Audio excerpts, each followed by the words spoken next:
नमस्कार मित्रांनो, welcome to S Class Education. नुकतीच 10वीची परीक्षा झालेली आहे. तुम्ही छान 1 महिना एन्जॉय केला असेल, थोडंफार रिसर्च केला असेल, एक्सप्लोर केलं असेल, की नेमकं आपल्याला 10वी नंतर पुढे काय करायचं आहे. 11वी-12वी करायची आहे, की डिप्लोमा करायचा आहे, ITI करायचं आहे, की कोणता व्होकेशनल कोर्स करायचा आहे. तुम्हाला जर 10वी नंतर काय-काय असतं याच्यावरती व्हिडिओ हवा असेल, तर तो मी ऑलरेडी अपलोड केला आहे. प्लीज चेकआउट करा. लिंक्स तुम्हाला खाली डिस्क्रिप्शन बॉक्समध्ये पाहायला मिळतील. बट आत्ता आपण या व्हिडिओमध्ये पाहणार आहोत, की करियर निवडताना कोणत्या चुका होऊ शकतात आणि त्या चुका कशा अव्हॉइड करायच्या आहेत. अ, काय आहे करिअर म्हणजे काय असतं नेमकं करिअर? तर ॲक्च्युली मी काय केलं पाहिजे आयुष्यामध्ये किंवा मला नेमकं आयुष्यात काय करायचं आहे, काय मिळवायचं आहे, हे कोणालाही पर्टिक्युलरली माहिती नसतं. म्हणजे अगदी त्या माणसाने खूप काही अचीव्ह केलं असेल, तरी पण त्याला हे आधी माहितीच नव्हतं, की मला नेमकं काय करायचं आहे. सो हा खूप मोठा गहन प्रश्न आहे. पण त्यातल्या त्यात आपल्या लेव्हलवरती आपण हा प्रश्न नक्कीच सॉल्व्ह करण्याचा प्रयत्न करणार आहोत, की नेमकं आपण पुढे काय केलं पाहिजे. सो सगळ्यात म्हणजे आता तुम्ही ज्या एजमध्ये आहात, लाईक फॉर एक्झाम्पल 14 टू 16च्या एजमध्ये तुम्ही असाल. लाईक 10वी पास आउट केली आहे म्हणजे 14-15-16च्या एजमध्ये तुम्ही असणार आहात. तर मग या एजमध्ये मोस्टली काय होतं, की सगळ्यात पहिला प्रश्न असा असतो, की कोणती साईट निवडू? म्हणजे सायन्स निवडू, कॉमर्स निवडू, की आर्ट्स निवडू, की डिप्लोमा करू? म्हणजे हा एक तुमच्या लेव्हलवरती खूप मोठा असा प्रश्न असतो. तर याच्यामध्ये काय होतं, मोस्टली इन्फ्लुअन्स असतो तो म्हणजे मित्रांचा आणि फॅमिलीचा. म्हणजे कधी-कधी असं होतं, की आपल्याला माहिती नाही आपल्याला पुढे काय करायचं आहे किंवा काही डिसाईड नाहीये. काही जणांचं डिसाईड असतं, पण ते डिसाईडवाले लोकं खूप जास्त कमी असतात आणि ते नक्कीच हा व्हिडिओ पाहत नसतील. कारण त्यांचं ऑलरेडी ठरलंय, की तुम्हाला त्यांना त्यांच्या लाईफमध्ये काय करायचंय. म्हणजे त्यांचं ठरलंय, की त्यांना डॉक्टरच बनायचे किंवा पोलिसच बनायचे किंवा जे काही करायचं ते ऑलरेडी ठरलेलं आहे. ठीक आहे. सो ते लोकं हे व्हिडिओ पाहत नसणार. मग हे व्हिडिओ कोण पाहतायत, की ज्यांचं ऑलरेडी डिसायडेड नाहीये किंवा त्यांना डिसाईड करायचं आहे, की मी पुढे काय करावं किंवा जे कन्फ्युजनमध्ये आहेत, असे तुम्ही लोकं हे व्हिडिओ पाहताय असं मी कन्सिडर करते आणि त्यानुसार हा प्रॉब्लेम सॉल्व्ह करण्याचा आपण प्रयत्न करणार आहोत. तर बेसिकली हा जो इन्फ्लुअन्स आहे, फॅमिलीचा असेल, फ्रेंड्सचा आहे, याच्यामुळे बऱ्याचदा आपले निर्णय चुकतात. कसे चुकतात? तर फ्रेंड्समध्ये असं होतं, की आपल्याला माहिती नाही काय करायचं आहे. आपल्यातला एखादा हुशार मित्र आहे किंवा एक आपला खूप जवळचा असा मित्र असतो किंवा आपण त्याला खूप मानतो असा एखादा मित्र किंवा अशी एखादी मैत्रीण असते. मग तिने किंवा त्याने कॉमर्स घेतलं, तर आपण पण कॉमर्स घेऊया. त्याने सायन्स घेतलं म्हणून आपण पण सायन्स घेऊया. आपण पण आर्ट्स घेऊया, असं होतं. पण ते त्याने घेतलंय किंवा ते तिने घेतलंय, ते तुमच्यासाठी असेलच असं नाहीये. त्याच्यासाठी असेल कदाचित. त्याचं काहीतरी ठरलं असेल पुढे काय करायचं सायन्समधून जाऊन, आर्ट्समधून जाऊन, कॉमर्समधून जाऊन. पण तुमचं ठरलंय का? तुम्हाला त्या फील्डमध्ये नक्की जायचंय का? तुम्हाला माहिती आहे का ती फील्ड कशी आहे? किंवा त्याच्यामध्ये कोणते विषय आहेत? त्याच्यातून पुढे काय-काय करता येऊ शकतं? किंवा तुम्हाला त्याच्यामध्ये आवड आहे का? हे आधी पहा. उगाच कोणीतरी घेतलंय म्हणून आपण घ्यायचं का? तर नाही. म्हणजे आता तुम्ही नक्कीच तितके मॅच्युअर आहात, की तुम्हाला ॲटलीस्ट हे माहिती पाहिजे, की आत्ता आपण जो निर्णय घेऊ, त्याच्यावरती आपलं पूर्ण पुढचं आयुष्य अवलंबून असू शकतं. ठीक आहे. अर्थात आपण कधीही आयुष्यामध्ये यू-टर्न घेऊ शकतो. No issues. शिक्षणामध्ये कधीही यू-टर्न घेऊ शकतो. बट तरी पण त्याच्यामध्ये एनर्जी किती जाईल, त्याच्यामध्ये आपला किती वेळ जाईल, त्यापेक्षा बेस्ट आहे की आत्ता तुमच्यानुसार डिसाईड करा, की तुम्हाला कशामध्ये आवड आहे. भले तुम्हाला 10th पर्यंत सायन्स खूप छान आवडतंय, तुम्हाला मॅथ्स पण आवडतंय, तुम्हाला इतिहास, भूगोल सगळेच विषय छान आवडतायत आणि मग आता कन्फ्युजनमध्ये आहात, की नेमकं मी काय केलं पाहिजे पुढे. तर मग अशा केसमध्ये थोडंफार सायन्स फील्डमधले जे लोकं आहेत किंवा जे विद्यार्थी आहेत, आर्ट्समधले जे आहेत, तुमच्या आसपासचे मित्र असतील किंवा त्याच्यामध्ये करिअर केलेलं कोणीतरी असेल, त्यांना विचारा जाऊन, की नेमकं त्या फील्डमध्ये काय आहे? त्या फील्डमधलं जे आहे ते तुम्हाला आवडणार आहे का पुढे जाऊन? याच्याशी थोडंफार चर्चा करा किंवा अगदीच कोणी नाही मिळालं, आपल्याकडे एवढं मोठं Google आहे, एवढं मोठं YouTube आहे, त्याच्यावरती सर्च करा. कित्येक लोकांच्या मुलाखती आहेत, इंटरव्ह्यूज आहेत, त्यांचे लेख आहेत, ब्लॉग्स आहेत, ते रीड करा. जेणेकरून तुम्हाला इन्फॉर्मेशन मिळेल, की नेमकं त्या फील्डमध्ये पुढे काय आहे? खरंच मी ते घेतलं पाहिजे का? किंवा खरंच मी त्या कोर्सला ॲक्सेप्ट केलं पाहिजे का? ॲडमिशन घेतलं पाहिजे का? हे तुम्हाला त्याच्यामधून कळेल. हे तर झालं फ्रेंड्सचं ठीक आहे. फ्रेंड्सचा इन्फ्लुअन्स आपण स्वतः करून घेतो. पण फॅमिलीचा इन्फ्लुअन्स आपल्या हातात नसतो. म्हणजे एकतर लहानपणापासून सांगितलं जातं, की "हां बाबा, तू मोठं झाल्यावर डॉक्टरच बन." आई सांगते, की "नाही, तू इंजिनिअरच बन." सो म्हणजे बेसिकली हे फॅमिलीमधून येतं. म्हणजे कधी-कधी असं होतं, की त्यांचे ड्रीम्स कंप्लीट नाही झाले, असं असू शकतं हां. असं कंपल्सरी नाही आहे सगळ्यांच्या घरामध्ये असेल. बट त्यांचे ड्रीम्स नाही फुलफिल झाले, सो ते तुमच्याकडून पूर्ण वगैरे करून घ्यायचे असतात. तर असं पण कदाचित होऊ शकतं. सो अशा केसमध्ये तुम्हाला तुमचं मत ठाम असलं पाहिजे, की तुम्हाला खरंच घरचे जे म्हणतायत तेच करायचं आहे का? किंवा तुम्हाला खरंच त्याच्यामध्ये आवड आहे का? नसेल तर तुम्हाला स्वतःचं आधी काहीतरी फाइंड आउट करता आलं पाहिजे, की ते नाही बनायचंय किंवा घरच्यांनी सांगितलंय ते नाही करायचंय. तर मग तुम्हाला वेगळं काही करायचंय का? मग तुम्हाला जे वेगळं काही करायचं आहे, ते किती चांगलं आहे तुमच्यासाठी ते त्याची आधी माहिती काढा. आणि खरंच तुम्हाला त्याच्यामध्ये इंटरेस्ट आहे का? आणि मग ते तुमच्या घरी पटवून द्या. असं वगैरे तुम्ही ट्राय करू शकता. आणि मग तुम्ही असं करून एक जो मेन किंवा एक जो सुवर्ण मध्य आहे तो फाइंड आउट करून त्याच्यामध्ये तुम्ही पुढे करियर करू शकता. ठीक आहे. सो हे झालं फ्रेंड्सचा इन्फ्लुअन्स झाला, फॅमिलीचा इन्फ्लुअन्स झाला. ठीक आहे. मोस्टली फॅमिलीसोबत टॅकल करणं थोडंसं डिफिकल्ट आहे रादर दॅन फ्रेंड्ससोबत. बट तुम्हाला जर तुमचं मत माहिती असेल किंवा तुम्हाला काय करायचं हे माहिती असेल, तर तुम्ही ते नक्कीच घरी पटवून देऊ शकता आणि ते ऐकलं पण जातं मोस्टली केसेसमध्ये. आफ्टर दॅट नेक्स्ट आहे लॅक ऑफ नॉलेज. कधी कधी आपण एखादा डिसिजन घेतो. फॉर एक्झाम्पल आपल्याला वाटतंय की ठीक आहे, आपल्याला काहीच माहिती नाही तर आपण सायन्स घेऊन बघूया. परत कळतं की मॅथ्स डोक्यावरून चाललंय, बायोलॉजी समजत नाहीये, रट्टा मारला जात नाहीये, फिजिक्स तर अजिबातच डोक्यात शिरत नाहीये. मग अशा केसमध्ये तुम्हाला असं वाटतं की आपला निर्णय चुकलाय. मग त्या केसमध्ये तुम्ही नंतर स्विच करू शकता. तुम्ही कॉमर्सला स्विच करू शकता, तुम्ही आर्ट्सला स्विच करू शकता, सायन्समधून कुठेही स्विच करू शकता. बट तो जो वेळ आहे तो वाया गेला ना आता आपला. सो हे जे आहे तर ते लॅक ऑफ नॉलेजमुळे होते. हे जर आपल्याला आधी माहिती असतं तर की कॉमर्समध्ये असे विषय आहेत जे मला आवडत आहेत, सायन्समध्ये नाही आवडत आहेत, पण कॉमर्समधले आवडत आहेत, तर मग तुम्ही आधीच कॉमर्स घेतलं असतं, right? So basically lack of नॉलेजमुळे बऱ्याचदा आपले निर्णय चुकतात. किंवा तुम्हाला पुढे काय करायचं आहे, सपोज तुम्हाला पुढे सी ए करायचं आहे आणि तुम्हाला हेच माहिती नाही की सी ए करण्यासाठी म्हणजे सी ए ॲक्च्युली आपण कुठूनही करू शकतो. दुसरं काहीतरी एक्झाम्पल घेऊया. हां, तुम्हाला पर्टिक्युलरली बँकेमध्ये एखाद्या कुठल्यातरी बँकेमध्येच तुम्हाला सपोज कॅशियर वगैरे व्हायचं आहे. आणि तुम्हाला माहितीच नाही की कॅशियर होण्यासाठी काय बेसिक नॉलेज आहे किंवा काय रिक्वायर्ड आहे.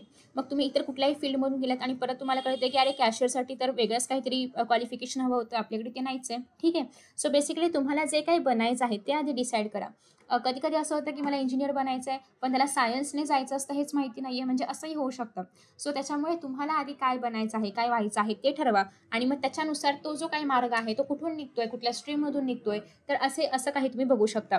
काही असे करिअर आहेत, फॉर एक्झाम्पल सी ए असेल किंवा लॉ असेल, पोलीस असेल किंवा डिफेन्समध्ये पण खूप जास्त आपण हे नाही आहे, पण पोलीसमध्ये आहे की तुम्ही कोणत्याही आर्ट्समधून असो, सायन्समधून असो, कॉमर्समधून असो, तुम्ही पोलीसमध्ये जाऊ शकता.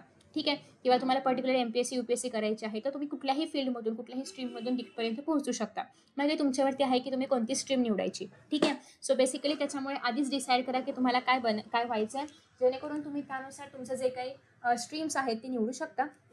आणि आता सध्या ही तक्रार नसायलाच पाहिजे की मला माहिती नव्हतं किंवा मला माहिती नाही कसं काय बनायचं ते. कारण ऑलरेडी सगळी इन्फॉर्मेशन तुमच्याकडे Googleवरती अवेलेबल आहे. सर्च करा, फक्त रीड करा. अगदी मराठीपासून हिंदीपासून सगळ्या लँग्वेजेसमध्ये अवेलेबल आहे. सगळे व्हिडिओज अवेलेबल आहेत आणि त्यानुसार तुम्ही जे काही आहे तुमचं करियर डिसाईड करू शकता.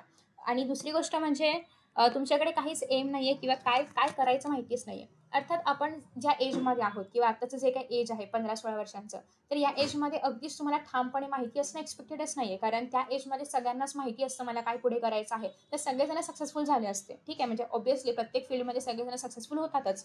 बट त्या एजमध्ये अगदीच ठामपणे माहिती आहे की मला हेच हेच करायचं आहे, हेच माहिती आहे, असं नाही होत प्रत्येकासोबत. बरेच जण डिरेक्शनलेस असतात. बऱ्याच जणांकडे कोणतंही एम नसतं. म्हणजे काहीतरी करून बघूया, काहीतरी होईलच पुढे, असं पण म्हणणारे असतात किंवा असं पण असतं. सो त्याच्यामुळे अगदीच एक्सपेक्टेड नाही आहे की तुम्हाला माहितीच असेल.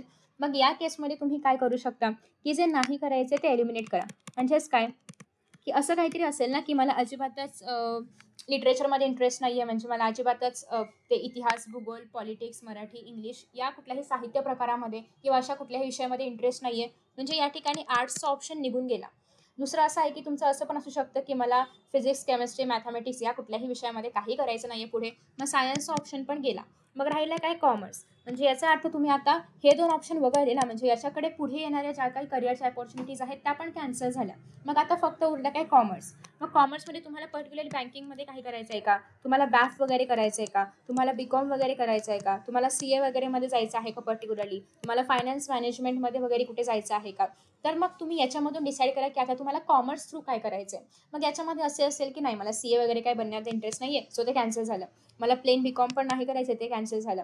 मग मला थोडंसं बॅफ वगैरे करायचं आहे, कारण थोडंफार त्याच्यामध्ये कोडिंग वगैरे शिकवलं जातं, कम्प्युटरचं नॉलेज मिळतं. सो तिथून मला आय-टी सेक्टरमध्ये पण जॉब मिळू शकतो, फायनान्समध्ये पण जॉब मिळू शकतो. म्हणजे बेसिकली आता एवढे सगळे ऑप्शन एलिमिनेट झाले ना, म्हणजे जे नाही करायचे ते जर तुम्ही बाजूला काढलात, तर काय करायचंय याकडे तुम्ही आपोआप जाऊ शकता. मग तुमच्याकडे कोणतंही एम नाहीये किंवा काय करायचं हेच माहिती नाहीये, तर काय नाही करायचंय ते काढून टाका. तुम्हाला माहिती आहे की मला हॉस्पिटॅलिटीमध्ये जायचंच नाहीये, काढून टाका. हॉटेल मॅनेजमेंट नाही करायचंय, काढून टाका. तुम्हाला टुरिझममध्ये नाही काही करायचं, काढून टाका. तुम्हाला डान्समध्ये काही नाही करायचं, काढून टाका. तुम्हाला डॉक्टर नाही बनायचं, एलिमिनेट. तुम्हाला इंजिनियर नाही बनायचं, एलिमिनेट. मग आता काय उरलंय ते तुम्हाला तेच तुम्ही जर लिहून काढलात तर तुम्हाला नेमकं कळेल की मला काय करायचं आहे नेमकं. ठीक आहे. सो तुम्ही आधीच हे सगळे ऑप्शन्स जे आहेत तर ते एलिमिनेट करण्याचा प्रयत्न करा. आता तुम्हाला सगळ्यांनाच माहिती आहे की कुठलेही लिमिटेड ऑप्शन्स नाही आहेत, प्रचंड ऑप्शन्स आहेत. तुम्हाला जर आत्तापासून माहिती आहे की मला ॲक्टिंग करण्यामध्ये इंटरेस्ट आहे किंवा मला मी वर्षभर, आयुष्यभर ॲक्टिंग करू शकते. मूव्हीजमध्ये असेल, नाटकांमध्ये असेल, सिरियल्समध्ये असेल, कुठेही असेल, एकपात्री वगैरे तुम्ही शोज करू शकता, पूर्ण लाईफ ते एन्जॉय करू शकता. तर तुम्ही आत्ताच त्या फील्डकडे जा. ठीक आहे. आत्ताच तुम्ही त्या फील्डकडे जा, त्याच्याबद्दल इन्फॉर्मेशन मिळवून घ्या. त्याच्यासाठी शिक्षण कुठे घेऊ शकतो आपण, कारण बरेचसे ड्रामा स्कूल्स वगैरे पण आहेत. त्याच्यामध्ये तुम्ही एनरोल करू शकता. तिथून तुम्ही प्रॉपर ॲक्टिंगचं एज्युकेशन घेऊ शकता. त्यासाठी कोणत्या स्किल्स रिक्वायर्ड आहेत त्या आत्तापासून शिकू शकता. जेणेकरून तुम्हाला पुढे याचं बेनिफिट होणार आहे. ठीक आहे. आणि आता प्रत्येक क्षेत्रामधलं ऑफिशियल एज्युकेशन अवेलेबल आहे. तुम्ही डान्स जर उत्तम करत असाल तर BA डान्स करता येतं. नृत्यशास्त्रामध्ये BA करता येतं. योगशास्त्रामध्ये BA करता येतं. इव्हन BSc योगा पण अवेलेबल आहे. सो बेसिकली तुम्हाला त्या क्षेत्रामध्ये इंटरेस्ट असेल तर त्या क्षेत्रामधली प्रॉपर डिग्रीसुद्धा अवेलेबल आहे. प्रॉपर ज्ञान तुम्ही त्याच्यामधलं घेऊ शकता आणि त्या फील्डमध्ये तुमचं करिअर करू शकता. ठीक आहे. सो आता फक्त ट्रेडिशनल कुठलेही ऑप्शन शिल्लक नाही आहेत. प्रचंड डायव्हर्सिटी आहे. तुम्ही जे हवं तुम्हाला ते करू शकता. टुरिझममध्ये प्रचंड ऑप्शन शिल्लक आहेत. तुम्हाला वेगळ्या भाषा शिकायला आवडतात तर तुम्ही टुरिस्ट गाईडकडे थोडंफार कल असेल तर तुम्ही ते करू शकता. सो आता खूप सारे ऑप्शन्स अवेलेबल आहेत. आणि मोस्टली मुद्दा काय असतो, की इव्हन आपल्याला आता माहिती नसेल तरी पण मोस्टली आपण याचा विचार करतो, की सगळ्यात जास्त एम कशामध्ये आहे, दॅट इज सगळ्यात जास्त मनी कशामध्ये आहे. हे आपण मोस्टली बघतो, की हां, म्हणजे आता असं झालंय, की IT सेक्टरमध्ये थोडंसं ते डेव्हलप आहे. थोडं पडत पण चाललंय, पण ठीक आहे. म्हणजे थोडंसं ते आता एक अशी तिची इमेज बनली, की ते खूप प्रचंड पैसा वगैरे मिळतो किंवा पर्टिक्युलरली जर सायन्स फील्डमध्ये म्हणाल तर डॉक्टर वगैरे असेल किंवा पर्टिक्युलरली कॉमर्समध्ये अर्थात CA कुठल्याही फील्डमधून होता येतं. बट तरीसुद्धा की कॉमर्स फील्डमधून असेल तर CA वगैरे बनलं पाहिजे, खूप जास्त पैसा आहे, असं असं एक साधारणतः इमेज आहे. बट हेच म्हणजे पैसाच आहे का सगळं काही? म्हणजे असं नाहीये का, की ॲक्टिंग क्षेत्रामधले लोक अजिबात पैसे कमवत नाहीयेत वगैरे असं नाहीये. म्हणजे तुम्हाला कुठल्याही क्षेत्रामध्ये गेला आणि तुम्ही तुमचं बेस्ट दिलत, तुम्हाला जर ते क्षेत्र आवडत असेल, तुम्ही त्याच्यामध्ये तुमचं 100% देणार आणि कुठल्याही क्षेत्रामध्ये जर 100% डेडिकेशनने काम केलं, मेहनत केली, तर तुम्हाला पैसा मिळणारच आहे. ठीक आहे. तुम्ही कुठल्याही क्षेत्रामध्ये तुमचं 100% दिलत, तुम्ही टीचर झालात तरीही तुम्हाला पैसा मिळणार आहे. तुम्ही काही पण झालात तरी तुम्ही कमवू शकता. तुम्ही पाहिलं असेल आता लहान-लहान मुलं पण शेअर मार्केटमधून पैसा मिळवतायत. मग फक्त पैसा हा उद्देश असला पाहिजे का? ऑब्व्हियसली जे आपण काही करतोय ते अल्टिमेटली याचसाठी करतोय. पण फक्त हेच आहे का? तर नाही. तुमची आवड पण महत्त्वाची आहे. कारण तुम्हाला आयुष्यभर ते काम करायचंय. जे काही तुम्ही डिग्री घेणार असाल ते तुम्हाला आयुष्यभर त्याच्यामध्ये काढायचं आहे. सो फक्त या एका मुद्द्यावरती तुम्ही ते डिसिजन घ्याल का? व्हॉट इफ की आता आय-टीला खूप स्कोप आहे आणि परत अजिबातच स्कोप राहिला नाही आणि तुम्ही त्याच्याच मागे लागला होता फक्त आणि परत काही स्कोप नाही, अजिबात कोणाला जॉब वगैरे मिळत नाहीये. कदाचित असं होऊ शकतं ना. म्हणजे आत्ता ज्या फील्डला स्कोप आहे, कदाचित 5 वर्षांनी नसेल त्या फील्डला स्कोप. मग काय करणार? त्यापेक्षा तुमची आवड जर त्या फील्डमध्ये असेल, तर तुम्ही कुठूनही मार्ग शोधून काढू शकता. तुम्ही कुठूनही कशाही स्किल्स डेव्हलप करू शकता आणि जॉब निर्माण करू शकता. ठीक आहे. So rather than thinking about just की कुठे पैसा जास्त आहे, यापेक्षा तुम्हाला नेमकं काय करायचं आहे, तुमचा इंटरेस्ट कशामध्ये आहे आणि तो इंटरेस्ट असताना ऑब्व्हियसली थोडेफार जॉब अपॉर्च्युनिटीज पण त्याच्यामध्ये असतील असं पण पहा आणि ते करिअर निवडण्याचा प्रयत्न करा किंवा त्या दिशेने जाण्याचा प्रयत्न करा. कोणाच्या इन्फ्लुअन्समध्ये येऊ नका. तुम्हाला स्वतःला काय करायचं आहे आणि जो काही निर्णय घ्याल ती कंप्लीटली तुमची रिस्पॉन्सिबिलिटी असली पाहिजे. कोणीतरी सांगितलं म्हणून मी केलं, परत त्याच्यामध्ये मला ते येतच नाहीये, मग त्यांना ब्लेम करणार वगैरे असं नाही. तुम्ही आता इनफ मॅच्युअर्ड आहात, की तुम्ही जे काही निर्णय घ्याल याची जबाबदारी कंप्लीटली तुमची असेल. ठीक आहे. शक्यतो लवकर डिसिजन यासाठी घ्या, कारण आता 10th नंतर तुम्हाला जर पर्टिक्युलरली JEE, CA फाउंडेशन किंवा नीट द्यायची असेल किंवा CET देऊनच काही करायचं असेल, तर त्याचे क्लासेस वगैरे लवकर सुरू होतात किंवा बॅचेस लवकर सुरू होतात, बॅचेस लवकर लॉन्च होतात आणि तुम्हाला जर पर्टिक्युलरली क्लासेस लावून अभ्यास करायचा असेल, तर त्याचे क्लासेस वगैरे सुरू झालेले असतील आतापर्यंत एप्रिल किंवा मेमध्ये होतात. सो त्याच्यामुळे जर तुम्ही त्या कुठल्या फील्डशी रिलेटेड काही करणार असाल, तर ट्राय करा की तुम्ही आत्तापासूनच डिसाईड करून ते क्लासेस वगैरे हवं असेल तर जॉइन करू शकता. जेणेकरून तुम्ही अभ्यासामध्ये मागे पडणार नाही. ठीक आहे. सो आय होप की तुम्हाला एक बेसिक आयडिया मिळाली असेल. तर या काही मेजरली चुका आहेत, की इन्फ्लुअन्समध्ये येणं, अजिबात त्या गोष्टीबद्दल नॉलेज नाही आणि ती गोष्ट एक्सेप्ट केली, एम नाही आहे कोणतंही. मग त्या केसमध्ये काय करायचं? फक्त पैसा, पैसा, पैसा, पैसा एवढंच एम नसलं पाहिजे. तर तुम्हाला खरंच ती गोष्ट करायला आवडेल का? आवड म्हणण्यापेक्षा तुम्ही ती गोष्ट आयुष्यभर करू शकता का? न थकता किंवा न कुठलाही रिग्रेट ठेवता, तर तुम्ही ती गोष्ट निवडा किंवा ते कुठलंही करिअर असेल तर ते निवडू शकता. ठीक आहे. अजिबात कुठल्याही हाईपच्या मागे जाऊ नका, की हेच केलं पाहिजे, आता हेच ट्रेंडिंग आहे. ट्रेंडिंग हे खूप जास्त वर्ष टिकत नाही. ते काही वर्षांसाठी असतं किंवा अगदी काही महिन्यांसाठी वगैरे ते असतं. सो त्याच्यामुळे लाँग टर्मसाठी काय टिकेल तर तुमची आवड, तुमचं पॅशन, तुमचं डेडिकेशन, तुम्ही केलेलं हार्डवर्क. ठीक आहे. सो ते खूप जास्त महत्त्वाचं आहे. आय होप की तुम्हाला थोडीफार इन्फॉर्मेशन याच्यामधून मिळाली असेल आणि व्हिडिओ आवडला असेल. तुमचं जर काही ठरलं असेल, की तुम्हाला नेमकं फ्युचरमध्ये काय करायचं आहे, मला नक्की कमेंट बॉक्समध्ये सांगा. मला पण ते वाचायला नक्कीच आवडेल. Thank you so much. Best of luck for your future and bye bye.